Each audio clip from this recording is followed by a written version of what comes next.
인생의 목적을 따라서 인생의 어떤 목표 지점을 향해서 살아갈 때 기준이 있어야 된다는 말이에요. 그리스도인으로서 지침이 있어야 된단 말이죠. 그 지침의 말씀을 본문 말씀 속에서 네 가지로 그렇게 생각을 해볼 수 있도록 하겠습니다. 이 말씀이 저와 여러분의 신앙생활에 지침이 되어지는 그런 은혜가 있기를 주의 이름으로 축복합니다. 자, 첫 번째는 13절을 깨어 이렇게 시작을 합니다. 깨어 있으라 그 말인 거죠. 아마도 사도 바울이 16장에서 깨어 있으라 이렇게 권면하는 것은 깨어 의를 행하고 죄를 짓지 말라. 15장 34절 말씀과 연결되어지는 그런 맥락에서 권면을 하는 말씀이다. 그렇다고 본다면 15장은 예수님의 부활에 관한 말씀이라는 말입니다. 고린도 교회 안에서는 부활을 부인하는 사람들이 있었단 말입니다. 예수님의 부활을 인정을 하면서도 자기들의 부활은 부인하고 이미 죽은 자들의 부활은 인정하지 않는 그런 부활 신앙을 믿지 않는 성도들이 고린도 교회 안에 존재했다는 겁니다. 그런 상황 가운데에서 깨어 있으라 이 말을 하는 거거든요. 부활 신앙이 없다라고 하는 이야기는 영적인 무지를 가르치는 거죠. 영적 무지의 상태에서 깨어나라 그런 말인 거예요.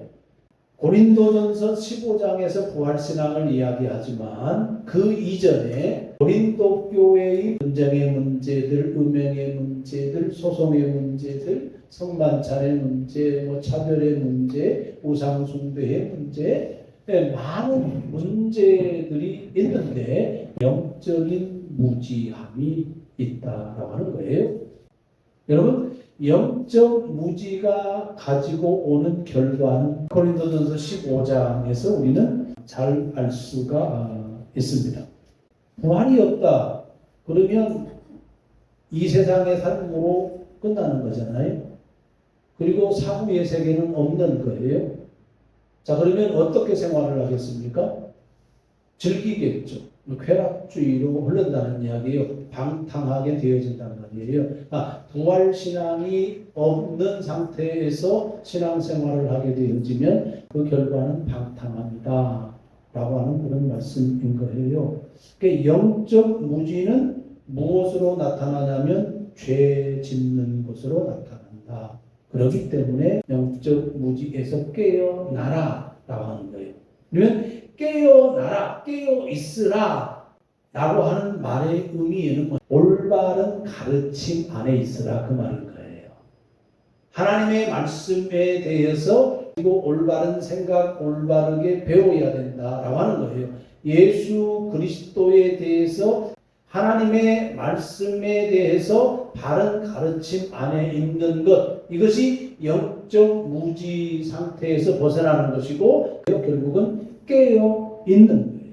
그러므로 절대적으로 우리의 신앙생활의 지침이 되어져야 되는 것은 하나님의 말씀에 대한 바른 배움이다 라고 하는 겁니다. 하나님의 말씀을 바르게 알아가는 것, 제가 늘 강조하는 부분입니다. 신앙생활의 근본이 되는 게 뭐겠어요? 하나님의 말씀인 거잖아요. 당연히 하나님의 말씀에 대해서 배우려고 들으려고 마음에 새기려고 하는 의지가 우리 가운데 있어야 된다. 그래야 세상의 문화, 세상의 가치관을 이겨나갈 수가 있다라고 하는 겁니다. 여러분, 고린도 교회의 분쟁의 문제, 송사의 문제, 우상숭배의 문제, 음행의 문제, 이러한 모든 것들은 결국은 세상의 문화, 그 고린도 지역의 문화, 그 고린도 지역의 기본적인 도시의 가치관 안에서 이루어진 거고 그 세속의 가치관이 고스란히 교회 안으로 들어온 거예요.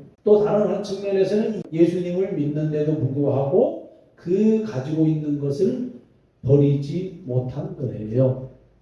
그 원인이 어디에 있느냐? 영적 무지에 있다. 그 영적 무지는 뭐냐? 하나님의 말씀에 대한 가르침이 없다. 복음에 대한 가르침의 부재 현상. 그것이 세속의 가치관을 버리지 못하게 되는 배경이 되어진다라고 하는 겁니다.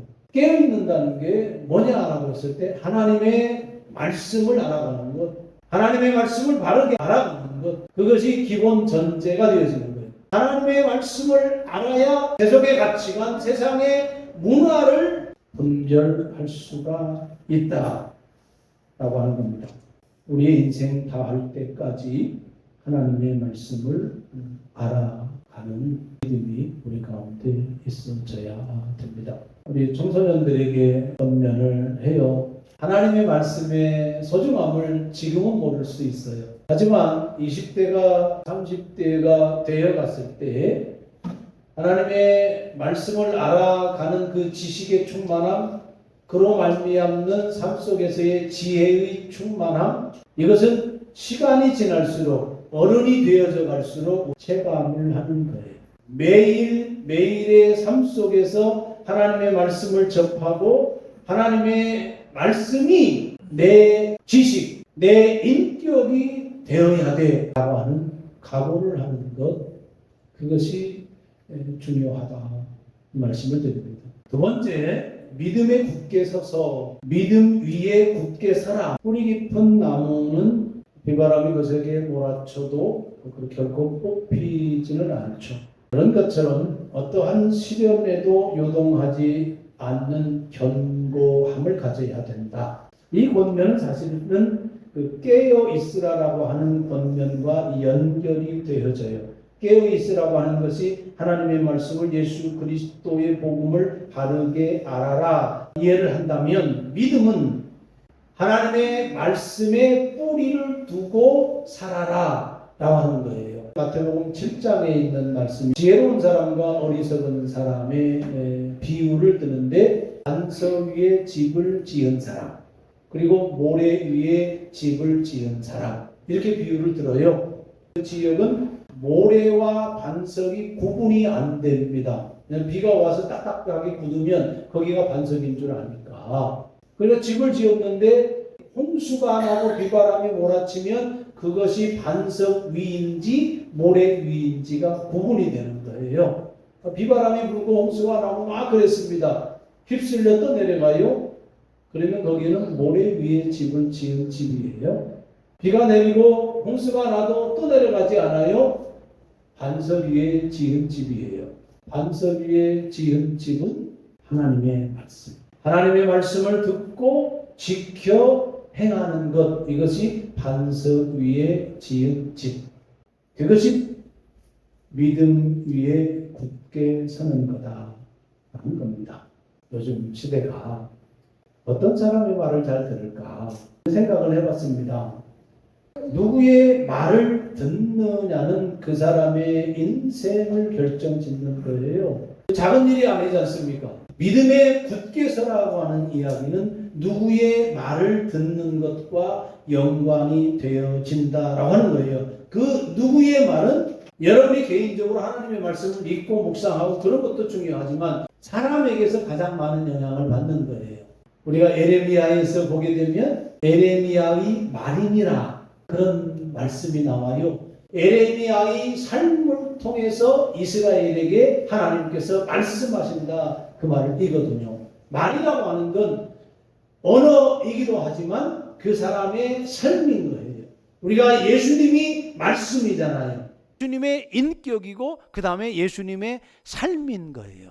그것이 위에 굳게 서는 거다라고 하는 그런 말씀인 겁니다. 그래서 우리가 여러분 신앙생활을 한다, 그리스도인으로서 우리가 살아간다, 그리스도인으로서 내가 인생을 세우고 그리고 그리스도인의 가정을 세우고 내지는 교회를 세운다라고 했을 때 결국은 사람의 영향을 받고 그 사람의 말과 그 사람의 삶의 영향을 받는 거예요. 그렇다고 본다면 여러분, 보이지 않는 예수님 말고 여러분들이 닮아가고 싶은 정말로 모델이 될 수 있는 상의 사람, 그 사람이 있는가를 좀 살펴보는 게 중요합니다.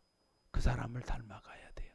믿음에 굳게 서라고 하는 것은 오직 예수 그리스도 그 십자가 복음에 뿌리 내리는 생활을 하라, 그런 말씀입니다. 믿음은 우리의 감정이나 환경에 따라 변하는 것이 아니다. 변함없는 하나님의 말씀, 변치 않는 십자가의 복음, 거기에 뿌리를 내려서 생활해야 되는 것, 그것이 바로 믿음이다는 겁니다. 예상치 못한 고난이 와요, 어려움이 우리에게 닥칩니다. 그럼에도 불구하고 변함없이 말씀의 뿌리를 내리고 그렇게 살아가라라고 하는 겁니다. 그리스도인으로 우리가 살아가지만 고난을 만납니다.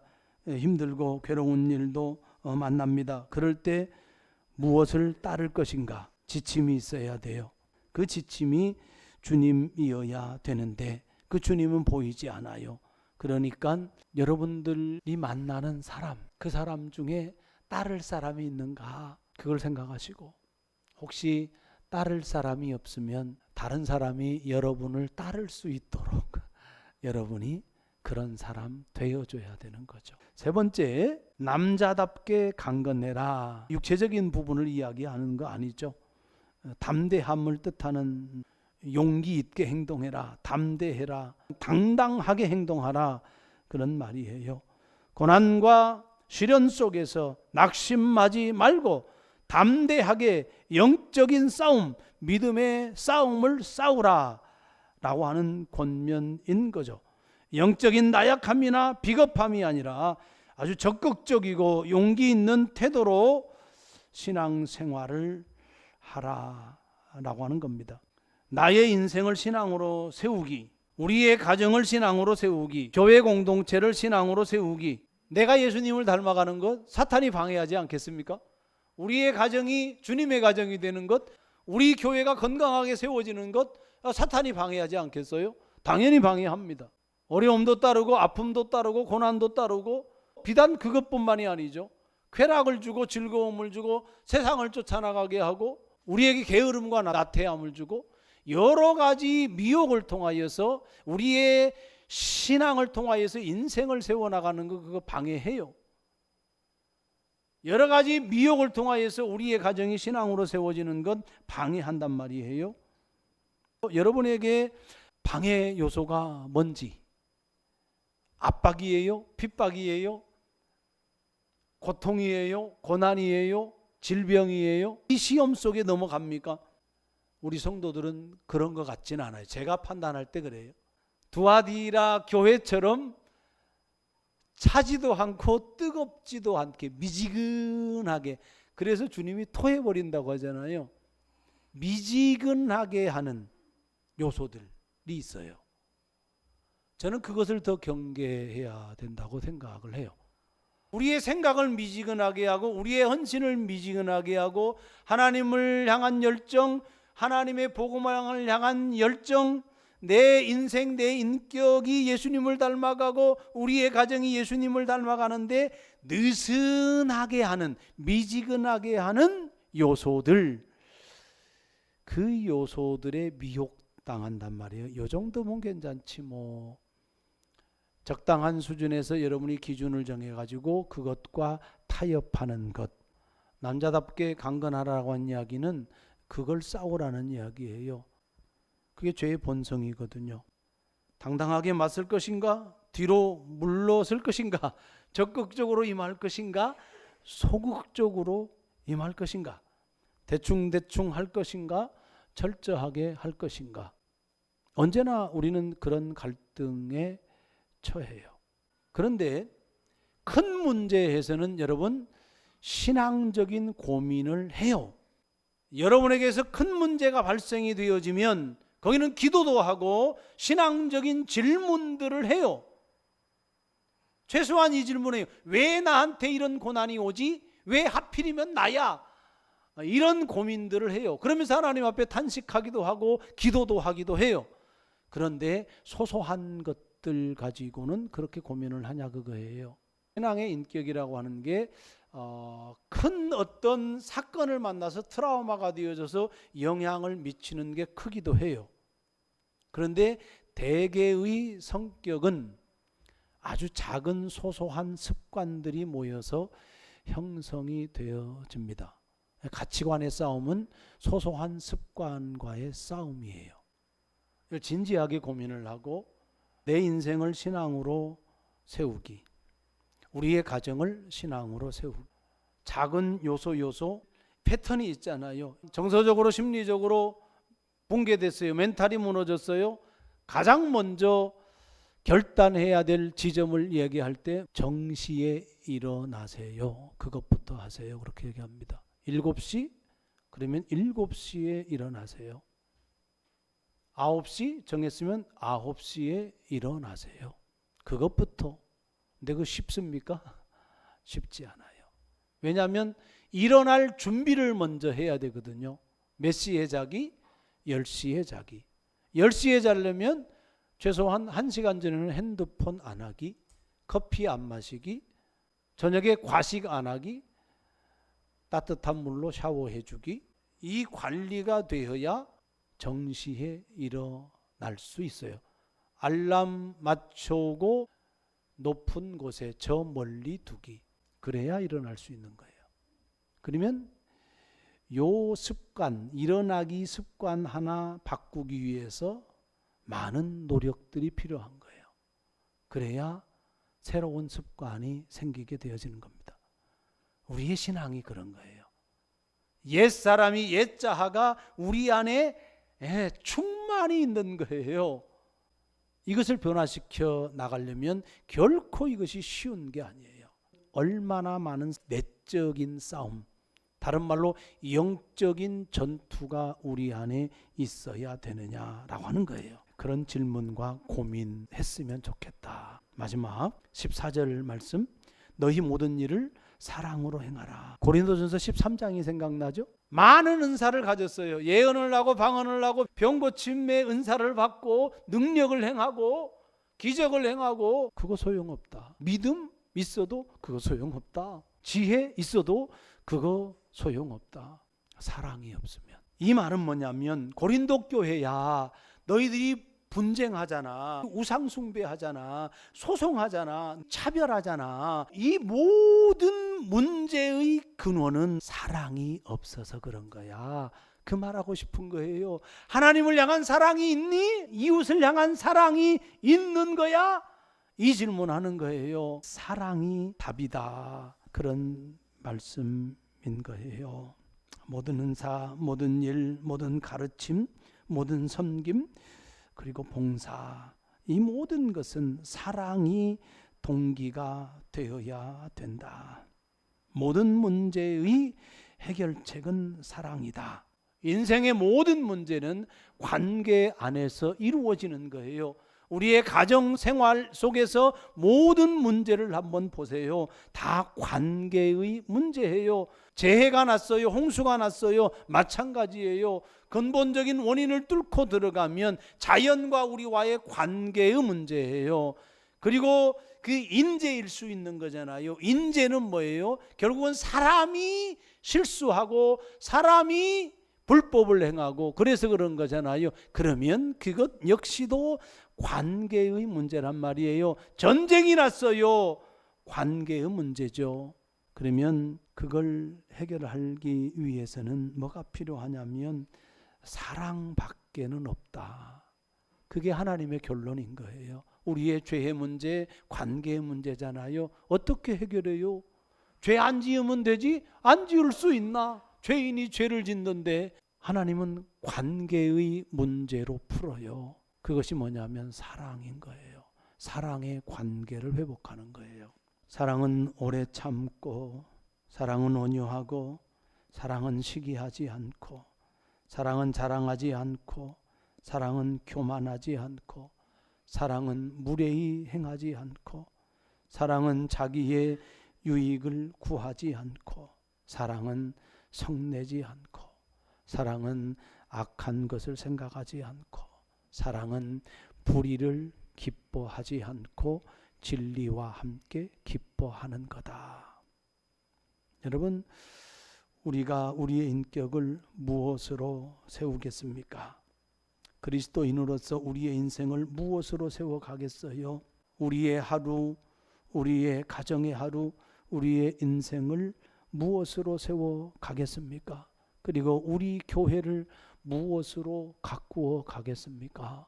사랑이라는 거예요. 수련회를 하는 최종의 목적은 뭐겠어요? 사랑의 훈련입니다. 하나님을 사랑하고 이웃을 사랑하기 훈련이에요. 우리에게는 살아온 어제의 일들이 있습니다. 그리고 오늘을 살아가요. 그리고 어제와 오늘이 합하여져서 미래를 낳아요. 그리스도인으로서 어떻게 우리의 인생, 우리의 가정을 세워갈 것인가? 영적 무지는 방탕한 삶을 낳습니다. 그러므로 하나님의 말씀을 바르게 배워라. 하나님의 말씀을 매일 그렇게 읽어가라, 들어라. 그런 지침으로 인생의 신앙생활의 지침 삼을 수 있기를 바랍니다. 내 삶에 영향을 주는 말들이 많습니다. 하나님의 말씀을 들어야 됩니다. 하나님의 사람의 말을 들을 줄 알아야 합니다. 하나님의 말씀대로 살아가는 사람, 온전한 사람은 없지만 그러나 하나님의 말을 실천하는 일정 부분의 사람들이 있는 거예요. 그 사람의 말을, 그 사람의 삶을 들어라. 그리고 여러분들이 그런 사람이 되어줘라. 우리의 삶은 영적인 전쟁터입니다. 소소한 일상에서 큰 싸움을 해라. 작은 삶의 요소를 그냥 스쳐 흘려보내지 말고 그것 가지고 씨름하고 그것 가지고 믿음의 선한 싸움을 해라. 그래야 신앙으로 인생을 세워갑니다. 모든 문제의 근원에는 사랑의 결핍이 있습니다. 사랑을 추구해라. 끊임없이 또 다시 반복해서 그럼에도 불구하고 여전히 변함없이 답은 사랑이다. 최종 결정은 사랑이다. 미울 수 있고 화날 수 있고 짜증날 수 있고 관계를 끌어버릴 수 있고 그러나 최종의 결론은 뭐다? 사랑이다. 사랑으로 세워가야 됩니다. 그런 삶의 지침, 신앙생활의 지침을 삼고 살아가서 주님과 함께 영원히 주님의 나라에서 세세토록 평화를 누리고 또 주님과 더불어 왕노릇하는 귀한 은혜를 누리기를 주의 이름으로 축복합니다.